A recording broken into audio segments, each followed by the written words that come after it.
하나님 아버지, 성령이 세우시는 그 한 사람의 선지자가 되기를 원하오니 오늘 말씀하여 주시옵소서.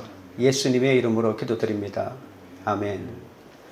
지난 2달 동안 요한계시록의 말씀을 살펴보다가 다시 사도행전으로 돌아왔습니다.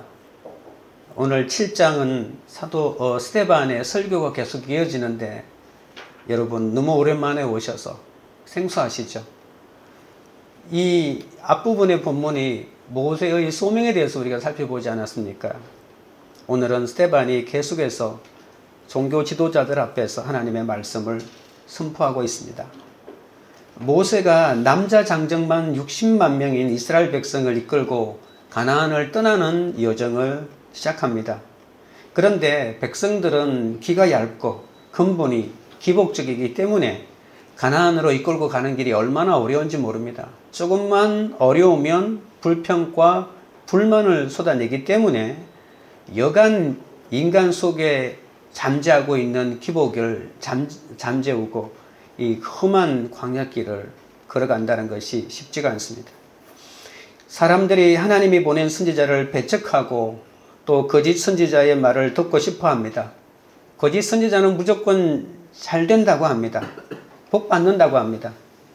그리고 사람들이 너무나도 듣고 싶은 말을 해주기 때문에 참 선지자의 말을 듣지 않고 거짓 선지자의 말을 듣는 것이죠. 그러나 이 성령의 소명받은 선지자는 이 모든 거짓 선지자의 그 달콤한 축복의 말을 뒤로하고 외로운 길을 걸어갑니다. 성령의 선지자인 모세가 어떻게 그 사명을 감당했는지 살펴보도록 하겠습니다.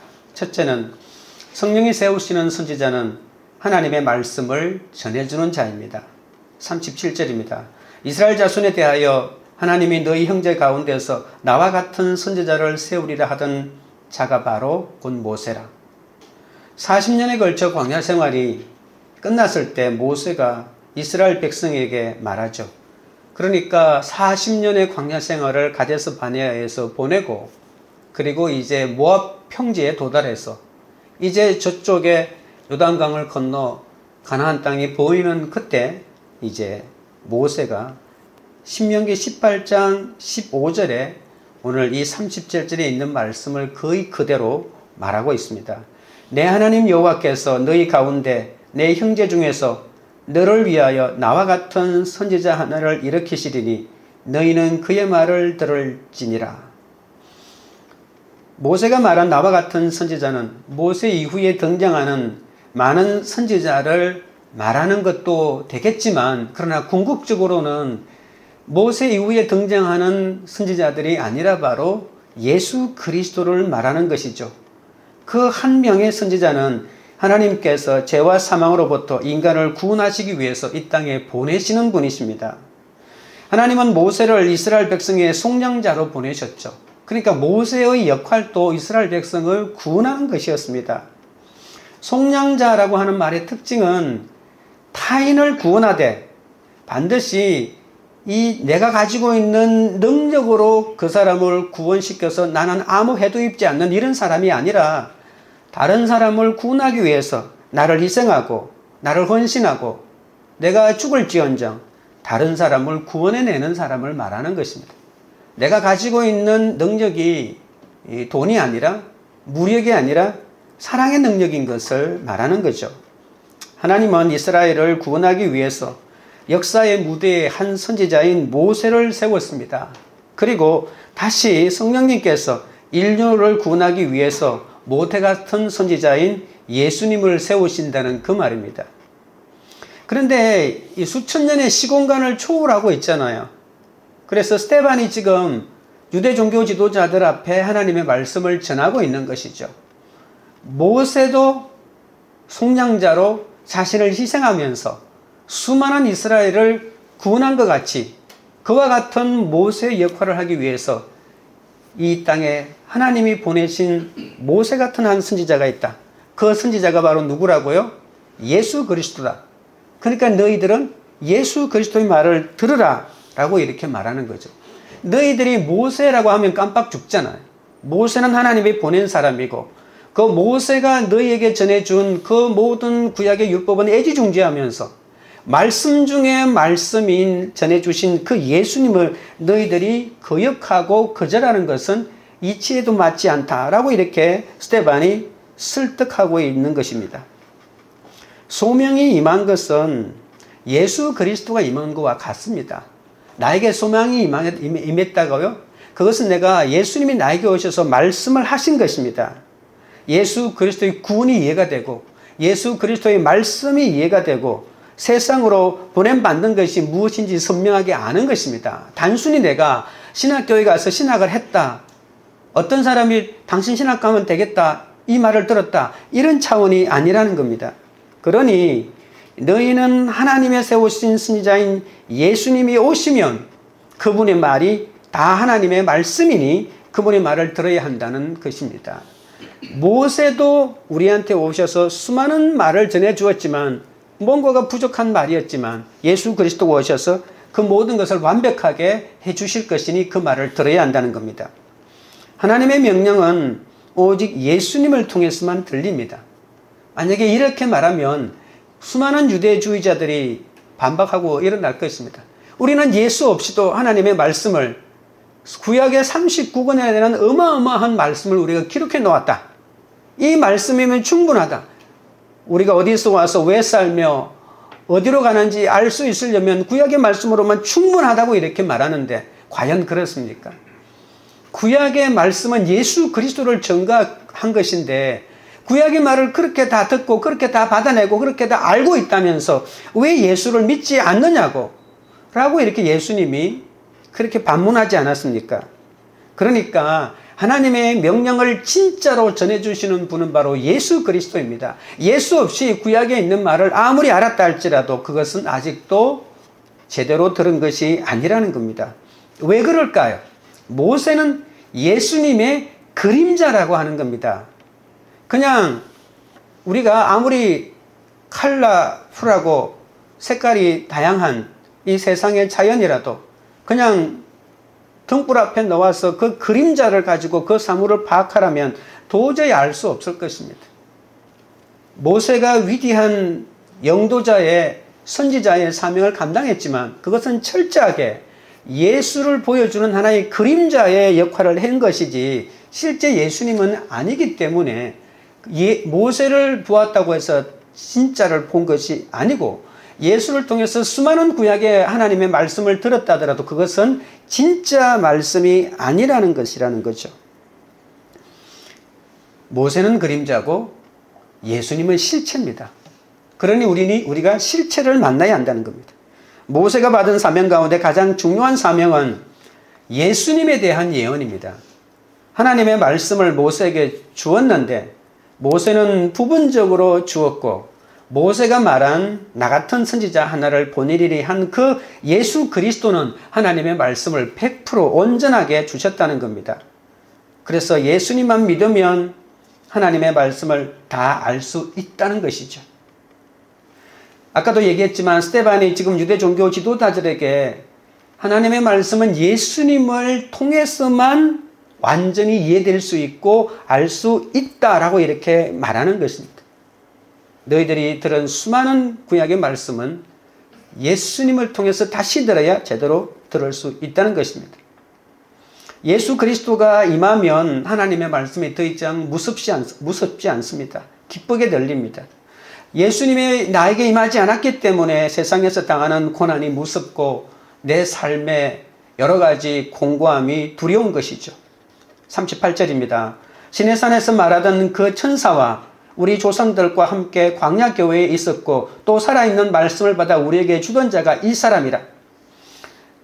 광야에 교회가 있었다는 말은 무슨 말일까요? 교회는 건물이나 조직이나 제도가 아니죠. 바로 하나님의 부르심을 입은 사람들, 세상에서 부르심을 입은 자들이 바로 교회입니다. 광야 교회는 하나님의 부르심으로 출애굽하여 광야 생활을 하고 있는 이스라엘 백성 전체를 아우르는 말이죠. 아무것도 보이지 않는 광야에서 보이지 않는 하나님을 보고 하나님의 말씀을 듣는 공동체란 뜻입니다. 그냥 교회의 위치가 광야에 있기 때문에 광야교회가 아니라는 겁니다. 이스라엘 백성을 구원하기 위해서 살아있는 말씀을 받아내는 모세가 있었기에 그래도 완전치는 않았지만 하나님의 말씀을 듣고 이스라엘 백성들이 어디를 가야 하는지, 왜 가야 하는지, 어떻게 가야 하는지를 알 수가 있었던 것이죠. 이스라엘 백성들은 죄의 매인 결박이 너무나도 강했기 때문에 가나안으로 가고자 할 때 이 성령의 선지자인 예수님과 모세 같은 이가 반드시 있어야 한다는 것입니다. 구원의 길을 이끌어 가려고 할 때 가나안 여정을 시작합니다. 그런데 백성들이 그것을 좋아하지 않는다는 겁니다. 그러면서 그 대단한 모세를 배척했다고 했잖아요. 그때 모세는 성령의 선지자로서의 생명을 내놓고 기도하지 않았습니까? 그러니까 성령의 선지자는 내가 한마디 하면 그냥 100마디를 알아듣고 나한테 잘해줄 것이라고는 절대로 생각하지 않습니다. 오히려 하나님의 말씀을 하는 나를 배척하고 오히려 나를 핍박하고 나를 힘들게 할 테니까 그것을 알고 그들을 위해서 목숨을 내놓고 말씀을 끊임없이 전해주는 자가 바로 하나님의 성령이 세우신 선지자라고 하는 것이죠. 이스라엘 백성에게 모세는 이미 오래전에 잊혀진 존재입니다.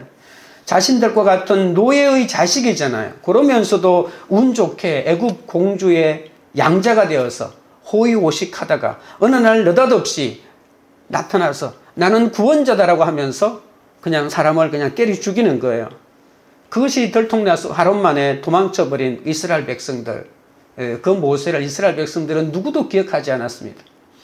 모세는 정처 없는 나그나가 되어서 그저 발길 닿는 대로 가다가 미디안 광야까지 가죠. 모세는 미디안 땅에서 지상에서 가장 온유한 사람이 되도록 혹독한 내리감의 훈련을 받습니다. 세상의 권력도 더덥고 그냥 인생은 나그네임을 깨달았던 것이죠. 모세가 약속의 말씀을 성취하는 사람이 되기 위해서는 무려 40년의 시간이 더 필요했습니다. 인간의 절망과 좌절은 모든 것이 끝장났다는 것을 말하는 것이 아니라 하나님을 만나는 순간이 되었다는 것이죠. 그래서 하나님은 살인자로 숨어있던 모세를 훈련하여 이스라엘을 애굽의 압제에서 해방하는 지도자로 세우게 됩니다. 모세가 하고 싶어서 한 것이 아니죠. 거역할 수 없는, 거부할 수 없는 하나님의 소명이 자신에게 들어왔고 그래서 출애굽을 위해서 자신을 기꺼이 드리게 됩니다. 그래서 이렇게 사명을 발견한 모세가 이스라엘 백성을 이끌고 광야 40년의 기간을 성령이 세우신 이 선지자의 자세로 그 모든 패측을 이겨내고 그 모든 이스라엘 백성들의 죽이려고 하는 그 모든 핍박을 견뎌내지 않았습니까? 그 모습이 예수님의 모습과 너무나도 닮아 있는 것이죠. 모세가 이끌었던 이스라엘 백성이 숫자가 얼마인지 아십니까? 정확한 숫자는 성경이 이렇게 표현합니다. 남자 장정만 60만 명이라고 합니다. 그래서 어린아이 여자까지 합치면 200만 명이 넘는다고 하지만 이 많은 사람들 중에서 하나님이 말씀하시는 분은 오직 모세밖에 없었다고 하는 것이죠. 모세는 이제 하나님을 인격적으로 만난 이후에 하나님으로부터 말씀을 받아서 이스라엘 백성들에게 말씀을 전하는 삶을 삽니다. 처음에 하나님이 모세에게 말씀을 전할 때는 그냥 하나님이 내려오셔서 말씀을 하시면 얼마나 좋습니까? 그런데 반드시 시내산 꼭대기로 불러 올리십니다. 거기에서 말씀을 전하시는 거죠. 그리고 내려가서 전하고 또 올라와서 하나님 말씀을 듣고 또 자신의 말을 이스라엘 백성들에게 전해줬을 때 이스라엘 백성들이 어떻게 반응했는지를 하나님한테 아뢰고 하나님은 다시 말씀해주고 성경 모세오경 가운데 나와 있는 것만 해도 정확하게 7번 올라가고 7번 내려갔다고 표현하고 있거든요. 그런데 모세가 얼마나 많은 말씀을 받아내고 기록했는지 그 성경이 모세오경이잖아요. 구약 성경의 4분의 1 그리고 신구약 성경 전체로 말하면 5분의 1이나 될 만큼 너무나도 많은 말씀을 하나님께서 모세에게 한 것이죠. 그러나 이렇게 많이 말할 만큼 하나님이 모세를 신뢰했지만 모세는 메시아는 아니었습니다. 이렇게 많은 말을 했지만 진짜 진짜 말은 아직까지 드러나지 않았다는 것이 바로 성경에서 말하는 것입니다. 이런 대단한 모세였지만 말씀이 육신이 되어 당신의 삶으로 하나님의 말씀을 보여주시고 들려주신 말씀 그 자체이신 예수님과는 비교도 할 수가 없다는 것입니다. 여러분, 아까도 제가 계속 얘기했습니다. 스데반이 이러한 설교를 하는 목적이 어딘가요? 너희들이 그런 예수도 그렇게 애지중지하는데 왜 살아계신 예수님의 말씀 왜 너희들이 듣지 않느냐? 이 패턴이 계속 이어지는 겁니다. 39절입니다. 우리 조상들이 모세에게 복종하지 아니하고자 하여 거절하며 그 마음이 도리어 애굽으로 향하여. 이스라엘 백성들이 이 광야를 거쳐오는 동안에 모세에게 복종하지 않고 어떻게 했는지를 이 39절 이 한 절로 정확하게 말해줍니다. 거절했다. 복종하지 않고 거절했다. 그리고 애굽으로 돌아가고자 했다. 하나님은 400년 동안 노예 생활을 하던 이스라엘 백성들을 이끌어내지 않았습니까? 하지만 몸은 꺼내왔는데 그 몸이 기억하는 그 이유도 알 수 없는 그 그리움, 그것은 꺼내오지 못했습니다. 잠깐 머물렀던 아브람과 롯의 일행이 가나안에 있다가 수치를 당하고 애굽에 있다가 애굽에서 나왔잖아요. 그런데 아브람은 나왔지만 롯은 그 애굽에 있었던 그 음란한 문화에 완전히 젖어들어가지고 잊지 못한 것과 비슷하다고 볼 수가 있습니다. 그들이 그리워했던 것은 정말 뭘까요? 뭘 정말 이들이 그리워했을까요? 성경은 이렇게 표현합니다. 마늘, 부추. 그들이 노예였잖아요. 그냥 그 정부에서 실시하는 그 무작위, 끝이 없는 그 공역에 부역된 그런 하나의 노동자, 노예였잖아요. 그들이 고기를 먹으면 얼마나 먹었을까요? 하루 종일 뼈 빠지게 일하다가 잠깐 휴식 주면 그냥 고기 같은 거 불에 이렇게 쪼그리고 앉아가지고 구워 먹으면서 마늘도 먹고 부추도 먹었던 그걸 그리워한다고요. 하루 종일 채찍이 맞으면서 노역을 하던 그 고난을 생각하지도 않고 그때 잠깐 먹었던 그 달콤함, 그걸 기억하면서 그걸 그리워하고 있다니까 얼마나 사람이 어리석은지 모릅니다. 하나님이 모세를 세워주셨지만 이스라엘 백성들은 모세의 말에 순종하지 않았습니다. 어느 조직이든지 불평하는 세력이 있죠. 불평하는 사람들은 좋은 점은 안 보고 언제나 약점을 꼬투리 잡습니다. 그것으로 큰 문제나 있는 것처럼 자꾸 말을 만들어가고 공동체를 교란시킵니다. 사탄은 이스라엘 백성 중에 불평하는 세력을 심어 놓았는데 그 미끼에 걸려든 것이죠. 어느새 소외되고 불평하는 사람들이 그룹을 이루고 세력을 만들어내어서 그러다가 모세가 산으로 기도하러 간 사이에 결정적인 계기를 만들어 우리는 모세를 믿지 못하겠다. 우리는 출애굽이 아니라 환애굽하겠다. 애굽으로 돌아가겠다라고 하는 소리를 외치기 시작합니다. 여러분, 이스라엘 백성들은 홍해를 건넜던 사람입니다. 메추라기 만나를 먹고 기적을 목격하고 바위에서 솟아나는 샘물을 마신 사람들 아닙니까? 그러나 아무리 잘해주어도 조금만 잘못하면 순식간에 불평을 하는 군중에 불과했습니다. 우리가 이 광야에서 고생할 이유가 없으니 애굽으로 돌아가자라고 하는 것이 그들의 목소리였습니다. 젖과 꿀이 흐르는 땅을 고생스럽게 왜 가야 하느냐? 애굽이야말로 젖과 꿀이 흐르던 땅 아니었느냐? 그런데 우리가 그 왜 나왔느냐? 이렇게 고통스럽게 우리를 만든 모세를 우리가 용납할 필요가 없다라고 말한 것입니다. 그러나 백성들이 원망해도 성령의 선지자는 신앙생활을 놓지 않도록 끊임없이 큐티가 끊어지지 않도록 결혼생활을 끝내지 않도록 끊임없이 나의 성전을 지어가도록 목숨을 내놓기도 하고 큰 소리로 돌판을 깨뜨리기도 하면서 끊임없이 중보해주고 기도해주는 사람이 성령의 선지자입니다. 우리는 조금만 힘들면 이스라엘 백성처럼 애굽에 돌아가려고 합니다. 그곳에 가면 참된 쉼이 있는 것처럼 말입니다. 그러나 애굽엔 참된 쉼이 없습니다. 그냥 하루 종일 일하다가 잠깐 휴식 시간에 그냥 잠깐 그 불점에서 고기 구워 먹었는데 그게 그렇게 달콤한 쉼이었습니까? 참된 쉼은 예수 안에서 쉬는 것입니다. 세상 아무리 좋은 곳에 가도 나와 함께 여행하는 사람이 누구냐에 따라서 그 여행의 쉼이 될 수도 있고 고통이 될 수도 있습니다. 전에 있던 교회에서 30여 명의 교육자들이 필리핀에 3박 4일 동안 여행을 갈 기회가 있었습니다. 모든 교육자가 한 번에 교회를 비울 수가 없으니까 두 조로 나뉘어가지고 여행을 가는데 대부분의 교육자가 담임 목사님하고 같은 조가 안 되려고 발부등을 쳤습니다. 저는 발부등을 안 쳤는데 이렇게 담임 목사님이 이렇게 찍었다고 하면서 담임 목사님과 같은 조가 되어서 갔는데 아니나 다를까 불편한 점이 한두 가지가 없었고 한두 가지가 아니었습니다. 담임 목사님이 포함되지 않는 다른 조들이 얼마나 재밌게 놀았냐고 자랑을 하는데 얼마나 부러웠는지 모릅니다. 우리는 하나님과 세상에 양다리를 걸치니까 쉼을 누릴 수가 없습니다. 우리 몸에 나도 모르게 배어있는 이 노예 근성이 있거든요. 여러분, 이스라엘 백성들이 애굽을 추억하는 것은 그들이 노예 근성입니다. 그들이 진정한 참된 어떤 그 안식이 있기 때문이 아니라 그냥 이 노예 근성이 젖어가지고 그때가 좋았다고 생각하는 것이지 참된 자유를 모르는 것이죠. 우리는 우리 속에 배어있는 노예 근성을 빨리 뽑아내야 합니다.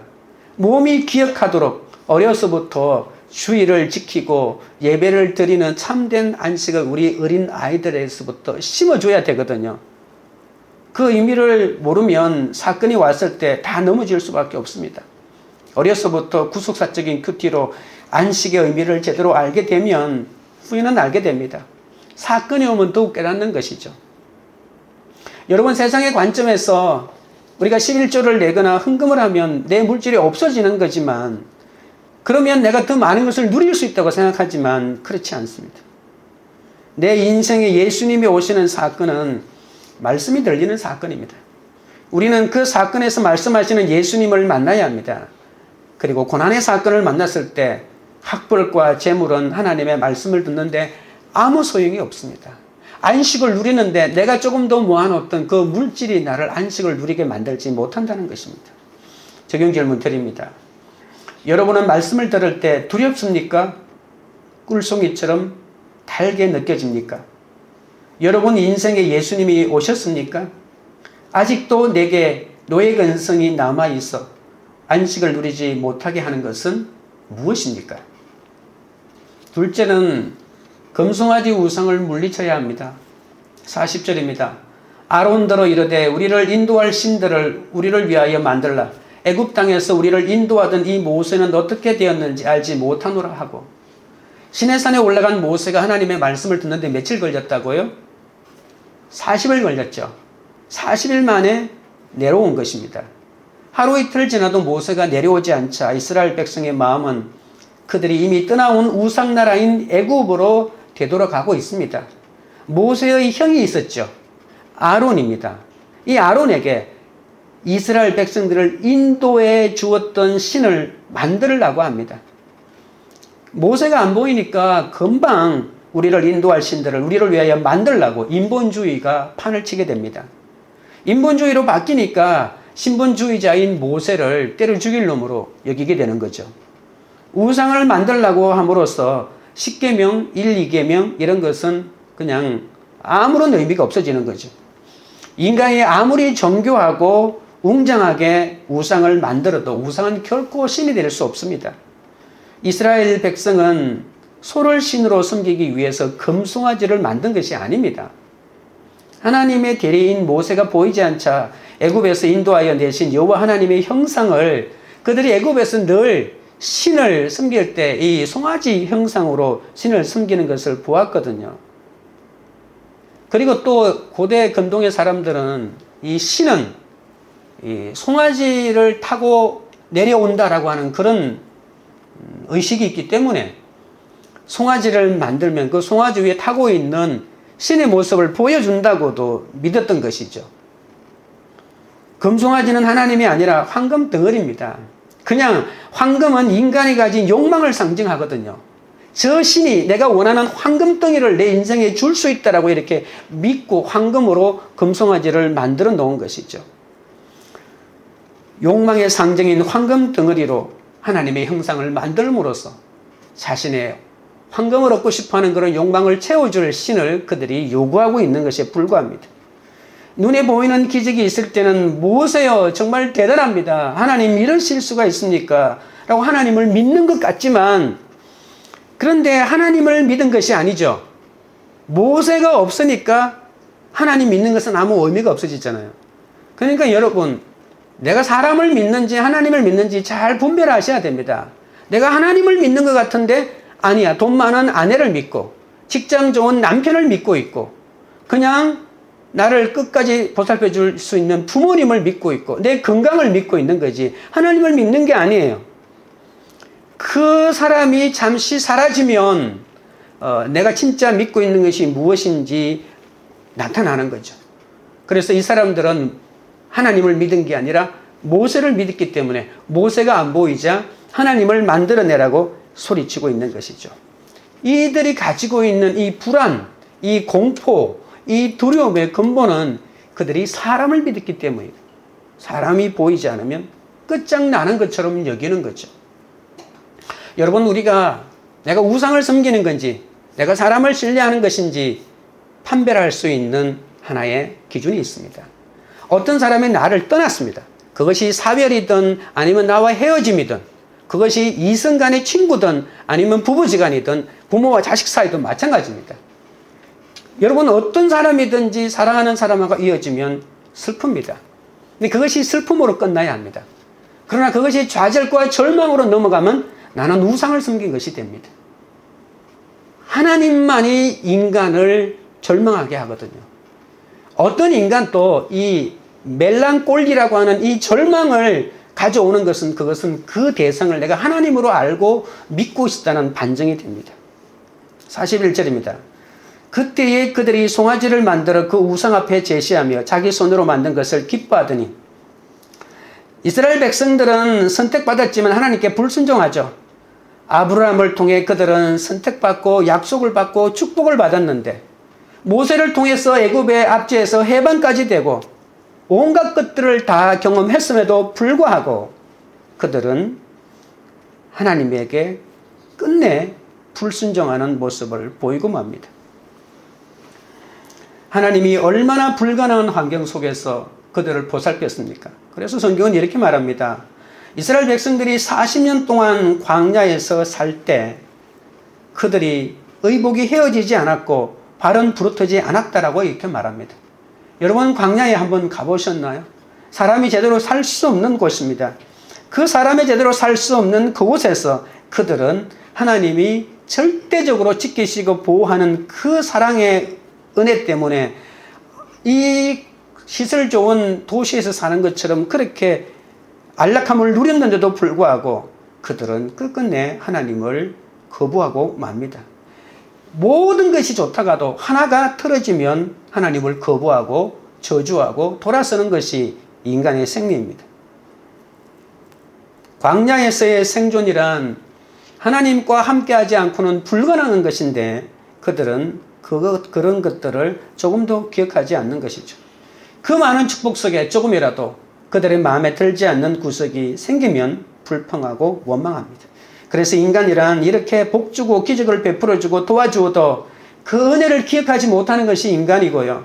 자신의 기대에 조금이라도 어긋나면 원망하는 존재라는 것을 다시 한번 알게 됩니다. 그 이스라엘 백성들이 모든 불편함을 느꼈던 그 근원이 바로 돈에 있다는 것을 알 수 있습니다. 지금 모세가 성막 지을 생각을 하고 금과 은과 노새 사용처를 다 알아서 내려오고 있잖아요. 하나님이 성막을 지으래요. 금으로 만들고 은으로 만들고 온갖 것들을 다 만들어 가지고 보여주고 내려오거든요. 출애굽기 26장에 하나님이 내가 거할 집을 지어 달라고 모세에게 이야기합니다. 그러면서 그 모든 식양을 다 알려주거든요. 그런데 금송아지 사건이 그 32장, 33장에 일어나잖아요. 그런데 그 모든 금과 은 가지고 있는 걸 어떻게 만들고 어떻게 하고 하는 걸 다 알아서 내려오는데 그 많은 금을 가지고 금송아지 만드는 데 다 쓰고 있는 거예요. 모세가 미치는 겁니다. 그 사이를 못 기다려가지고 아론의 밑에서 금고리를 받아서 금송아지를 만들고 있는 것입니다. 성막 지을 때 써야 할 금과 은은 쓸데없는 금송아지를 만드는데 사용하는 겁니다. 여러분, 우리가 이렇게 세상 쾌락을 쫓아가는 그 시간과 세상 쾌락에 내어주는 그 마음은 하나님을 위해서 써야 할 것이라고, 하나님을 전하는 데 써야 하는 마음이고, 하나님의 나라를 세우는 성막을 만드는 데 드는 비용인데 우리는 나의 욕망과 쾌락을 추구하는 데 쓰고 있다는 것입니다. 내 욕심이 들어가는 것은 다 쓸데없는 것이 됩니다. 그것이 하나님의 일인 것처럼 말한다 할지라도 내 욕심이 들어가는 그 순간 그것은 이미 하나님의 것이 아니고 내 것이 되고 내 욕심에 사로잡히게 되는 거죠. 그렇게 헌신하고 일생 자신을 바쳐서 그렇게 큰 교회를 일구고 한국교회에서 존경받는 사람이 되었는데 그 교회를 자기 아들에게 준다고 하는 그 순간 그것은 자기 가족의 치부를 위해서 사용하는 욕심에 불과한 것이 되어버리고 마는 것이죠. 어디에 서야 할지 분별을 하기 위해서 우리가 큐티를 하고 말씀을 듣고 응답받는 구조 속에서 사는 것 아닙니까?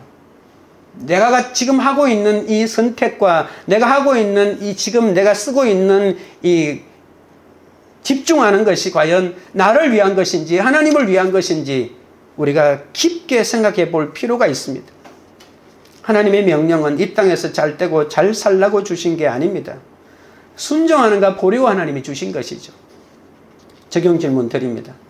하나님보다 내 손으로 만든 것을 기뻐하는 것은 무엇입니까? 셋째는 버려둘 수도 있어야 합니다. 42절입니다. 하나님이 외면하사 그들을 그 하늘의 군대에 숨기는 일에 버려두셨으니 이는 선지자의 책에 기록된 바 하나님의 집 이스라엘의 집이요 너희가 광야에서 40년간 희생과 제물을 내게 드린 일이 있었느냐? 스데반은 40년 광야 생활에서 하나님의 보호를 받았지만 이스라엘 백성들은 단 한 번도 하나님에게 제물을 드린 적이 없다고 합니다. 그런데 어떻게 한 번도 안 드렸겠어요? 이 말은 희생과 제물을 드린 적은 있지만 거짓과 형식으로 드렸기 때문에 내가 받은 것은 하나도 없다는 그런 말입니다. 그들은 모세율법의 규정에 따라 형식상 제물을 드렸고 예배를 드렸기 때문에 하나님이 다 받으셨다라고 생각하겠지만 하나님의 입장에서는 아니다라고 하는 거죠. 왜냐하면 참된 예배는 형식에 있지 않고 마음에 있기 때문에 그렇습니다. 마음이 없는 예배를 하나님이 받지 않았기 때문에 우리가 만약에 나중에 천국 갔는데 하나님이 이렇게 말하면 우리가 어떻게 해야 될까요? 왜 너 나한테 예배하지 않았니? 예배하지 않았다고요? 내가 목사인데요. 나는 내 예배를 받아본 적이 없다. 그렇게 말할 때 우리가 어떻게, 그럼 우리가 그때 그 당시 회개할까요? 마태복음 7장에 의하면 회개하지 않습니다. 이를 바득바득 한다고 이렇게 한다고요. 나를 인정하지 않습니다. 웃기는 얘기하고 내 예배 다 드렸는데 헌금 드렸고 기부금 영수증이 얼마 낸까지 다 했는데 그거 내 죽을 때 내가 챙겨 가지고 올걸. 이런 마음 들지 않을까요? 눈에 보이는 것이 아니라 보이지 않는 부분을 하나님을 체크하시고 그걸 받느냐 못 받느냐의 하나의 잣대로 사용하신다는 겁니다. 진정한 헌신과 봉사도 형식에 있지 않습니다.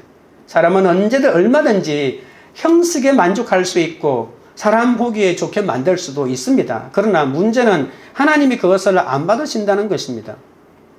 하나님은 마음의 중심을 보시기 때문이죠. 이스라엘 백성들이 40년 동안 하나님께 드린 예배는 하나님의 영광을 위한 것이 아니라 자기 이익을 위한 것이고 자기 만족을 위한 것이죠. 그들은 하나님을 이용한 것이죠. 만나를 위해서 하나님이 필요했고 목을 죽이기 위해서 하나님이 필요했고 자신의 보호를 받아야 했기 때문에 하나님이 필요했던 것이죠. 하나님을 이용하는 사람에게는 감격이 없습니다. 기쁨도 축복도 보람도 없습니다. 그에게는 팽팽히 맞서는 대결, 줄다리기, 그냥 하나님과의 줄다리기, 이것밖에 없습니다. 하나님께서는 이스라엘 백성들을 하늘과 땅에 우상 섬기는 일에 버려두었다고 하죠. 하늘 군대라고 하는 말 있죠. 이 하늘 군대라고 하는 말은 하늘의 별들이란 뜻입니다. 하늘의 별이 너무나도 많기 때문에 하늘의 별들이라고 이렇게 약간 문학적으로 표현하고 있는 것이죠. 별을 섬기는 것입니다. 하나님의 이름으로 하나님의 별까지 섬기는 철저한 우상 숭배자가 되고 말았습니다. 그들은 참된 신앙과 감사함이 없이 형식적으로 드리는 예물에 대해서 아예 드리지 않는 것으로 하나님이 여기신다는 것을 몰랐죠. 제가 중학교 1학년 때인지 2학년 때인지 모르겠습니다. 어느 날 갑자기 나도 종교를 믿어야 되겠다, 이런 생각을 하게 됐습니다. 그런데 기독교에도 별 관심이 없고 불교에도 별 관심이 없었습니다. 그렇다면 내가 종교를 만들자. 그래서 내가 직접 신을 만들기로 작정을 했습니다. 어릴 때부터 별에 관심이 많았기 때문에 별 중에 별, 변하지 않는 별, 북극성이 있잖아요. 그래서 북극성을 믿기로 작정했습니다. 근데 그냥 북극성을 믿는다라고 하면 이상하기 때문에 신의 이름을 짓기로 했습니다. 그때 제가 오리엔트라고 하는 말에 관심이 많았는데 그 말에, 그 영어 오리엔트에다가 제 이름의 알파벳인 J를 붙여가지고 제리엔트라고 불렀습니다.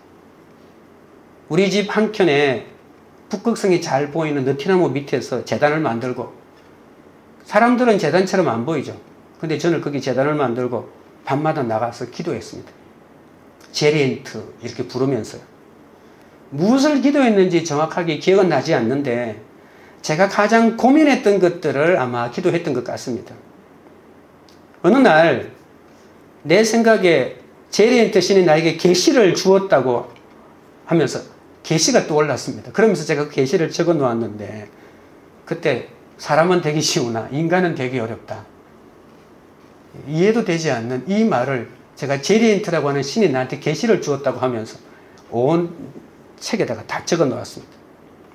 그냥 사람이라고 하는 말은 생물학적인으로 태어나는 것이 바로 사람이고, 또 인간은 도덕과 인격으로 다듬어지는 사람이라는 뜻에서 사람은 되기 쉬우나 인간은 되기 어렵다, 이런 말을 하지 않았을까 생각이 됩니다. 다른 사람들에게는 얘기하지 않았습니다. 근데 지금 차 사업을 하는 친구에게 열심히 제리엔트에 대해서 얘기를 했거든요. 근데 어떤 부작용이 생기는지 아십니까? 어느 날부터 이 친구가 사람은 되기 쉬우나 인간은 되기 어렵다는 말을 자기가 한 말이라는 거예요. 너무나도 진지하게. 내가 한 말인데, 내가 계시로 받은 말인데, 아니 어떻게 자기가 한 말이냐고. 최근에도 그 얘기하면 하니까 자기가 한 말이래요. 어떻게 이럴 수가 있죠? 사람 못 믿겠네. 근데 아무튼 그런 신을 제가 한 1년 정도 섬겼습니다. 그런데 어느 날 북극성이 변한다는 사실을 알게 되었습니다. 정확하게 이 천구의 일치에서 영원토록 변하지 않는 것이고, 한 1도 정도가 약간 이렇게 지구 자전축하고 1도가 이렇게 삐뚤어져서 몇만 년이 흐르면 이렇게 쭉 삐뚤어진대요. 그때부터 제가 안 믿었습니다. 세상에 영원한 것은 없구나. 영원한 것을 찾아야 되겠다. 그랬죠. 아무튼 제가 중학교 1학년 때인가 2학년 때인가 1년 동안 제리엔트를 섬기고 말씀까지 받고, 그렇게 살았던 기억이 있습니다. 진정한 예배는 내가 얼마나 하나님께 마음을 드렸냐에 달려 있습니다. 내가 얼마나 헌신하고 희생하고 손해보았느냐에 달려 있는 것이죠. 손해를 한 번도 보지 않는 사람은 진정한 예배를 드리지 않는 사람이죠. 희생을 한 번도 해보지 않는 사람은 한 번도 하나님께 예배를 드린 것이 아니죠. 시간의 희생, 돈의 희생, 그리고 내가 가지고 있는, 내가 귀하게 여기는 것들에 대한 희생이 들어가야 진짜 예배를 드릴 수가 있는 것이죠. 그러한 사람들이야말로 손해를 보면서도 기뻐하고 오래 참고 온유하고 교모하게 예배 드리기 때문에 이 성령의 선지자의 사명을 감당할 수 있지 않을까요? 43절입니다. 몰록의 장막과 신 레판의 별을 받들었으며 이것은 너희가 절하고자 하여 만든 형상이로다. 내가 너희를 바벨론 밖으로 옮기리라 함과 같으리라. 이스라엘 백성들은 항상 자기들의 안전과 이익을 생각했습니다. 하나님의 영광은 한 번도 생각한 적이 없고 그냥 이용하려고만 했습니다. 하나님께 참된 예배와 헌신을 드리는 대신 우상을 섬겼죠. 광야에서 하나님과 무관한 자신들이 만든 하나님의 우상을 섬겼던 이스라엘 백성들은 그러면 가나안에 들어가서는 그러면 정신을 차렸을까요? 가나안에 들어가서 어땠다고 했죠? 광야에서는 하늘의 군대를 섬겼고 광야에 들어가서는 이 몰록과 이 레판의 신을 섬겼다고 말합니다. 여러분, 이 몰록이라고 하는 것은 암몬의 민족 신이거든요. 그러면 좀 이렇게 거대한 나라의 신을 섬기든지 암몬의 신인 몰록을 섬기고 아수르 사람들이 섬기던 이 레판은 그 토성, 여러분 행성 중에 토성이 있죠. 이 토성을 섬기는 것을 레판을 섬긴다고 합니다. 우상은 영원하지도 않고 우리를 구원해 주지도 않죠. 그런데도 사람은 우상을 만들어 놓고 하나님 대신 섬기는 것입니다. 십계명에 들어있는 증거장막을 가지고 다니면서도 몰래 우상도 같이 다닌다는 겁니다. 십계명을, 그러니까 우리로 치면 성경을 한 손에는 성경을 들고 한 손에는 부적을 들고 이렇게 양다리를 걸치고 어느 신이든지 아무나 나에게 축복을 주면 된다는 이런 식으로 하고 있다는 것입니다. 하나님을 경외하지 않으면 반드시 우상을 섬기게 되어 있습니다. 교회를 왔다 갔다 하면서도 하나님을 신뢰하지 못하니까 우상을 섬기는 거 아니겠습니까? 우상을 섬기는 사람은 하나님과 의논하지 않고 하나님의 영광도 생각하지 않습니다. 언제나 자기 환경, 자기 가족, 자기 직장, 자기 안전, 자기 이익이 우선입니다. 그렇기 때문에 하나님 대신에 자기를 행복하게 해줄 돈과 명예와 권력을 의지하는 거죠. 그러나 끝으로는 찬송하고 기도하고 다 합니다. 그러나 기도 제목이 다르죠. 진짜 기도하는 제목이 다른 겁니다. 금송아지를 섬기면서 헌금했지만 하나님이 희생가 제물을 받은 적이 없다고 합니다. 아론은 모세만큼 고난도 없고 하나님과 깊은 교제도 없었잖아요. 모세와 아론, 이 두 모델을 보면서 모세처럼 미디안에 40년을 거친 사람과 거치지 않은 사람이 이렇게 하늘과 땅 차이 다르다는 겁니다. 내가 모세와 함께 있으니까 모세 때문에 온갖 기적이 일어나는데 나 때문에 일어나는 것처럼 착각한다고요. 내가 믿음이 좋은 것 같이 착각한다고요. 여러분, 좋은 교회 다니면 어떤 착각이 일어나는지 아십니까? 내 믿음이 좋은 줄 알아요. 내가 기도하는 것처럼 막 응답되는 것 같거든요. 하나님 우리 교회 부흥시켜 주세요. 그러니까 부흥이 막 되는 거예요. 마치 내 기도가 응답받아가지고 부흥되는 것처럼, 내 신앙이 좋은 것처럼 모세 옆에 있는 아론이 착각하는 것 같은 착각하며 살아간다고요. 그러나 이런 개척교회에 와야 진짜 내 신앙을 알게 되는 것이죠. 인격적인 리더십은 성령과 말씀과 고난과 훈련으로 나오지 성품으로 나오지 않습니다. 아론이 성품이 얼마나 온유한 사람입니까? 아들 두 사람이 예배드리다가 벼락이 떨어져 가지고 죽어나가는데도 꼼짝하지 않고 이렇게 써 있는 사람이 아론입니다. 그 인격을 누가 따라가겠습니까?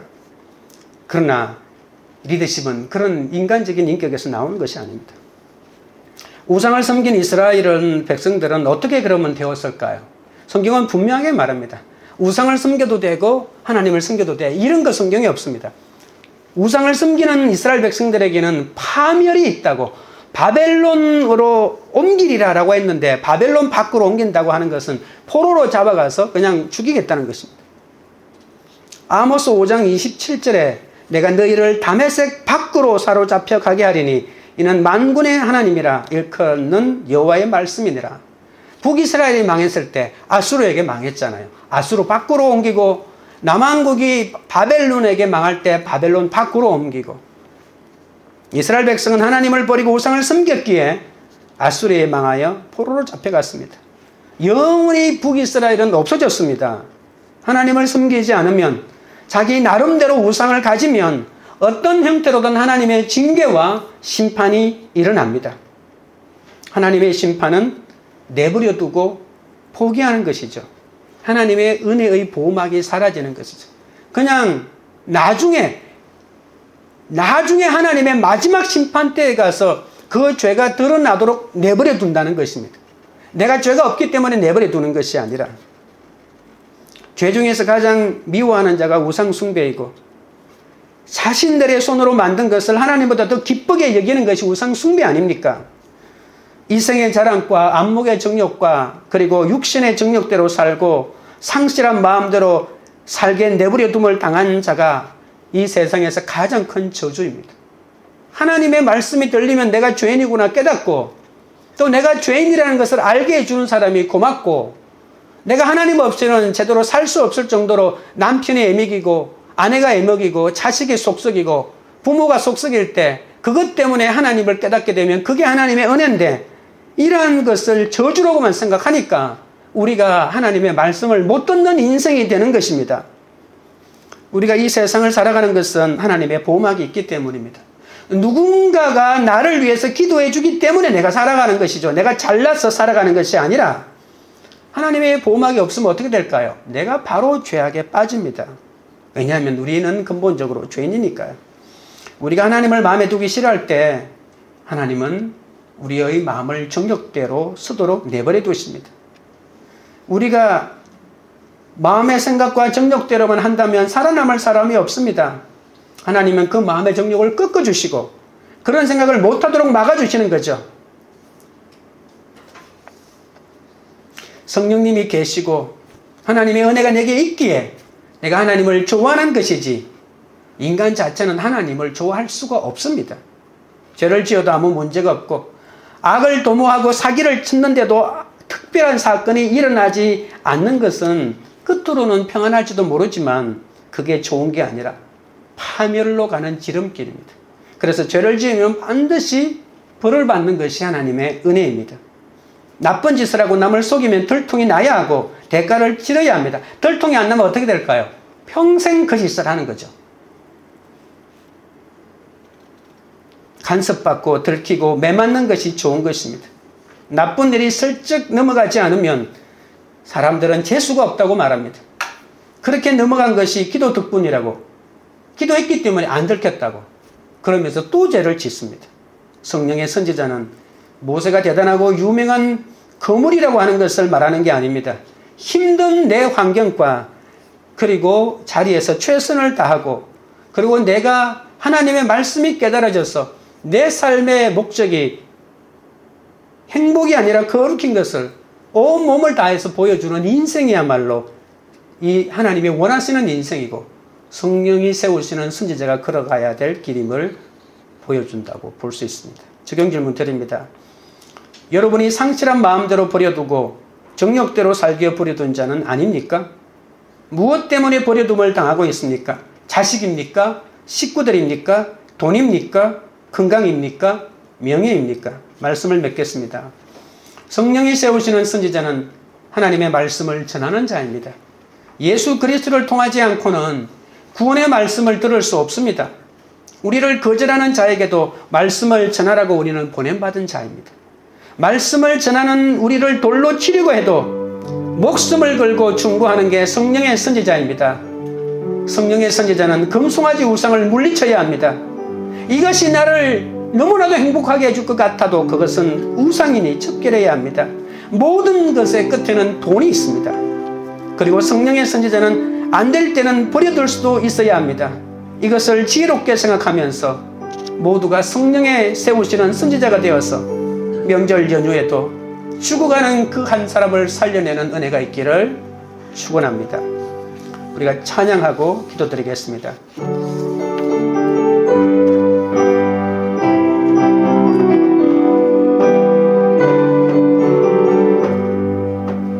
너 시험을 당해 죄 짓지 말고 너 용기를 다해 꼭 물리치라. 너 시험을 이겨 새 힘을 얻고 주 예수를 믿어 늘 승리하라. 우리 구주의 힘과 그의 위로를 빌라. 주님 내 편에 서서 항상 도우시니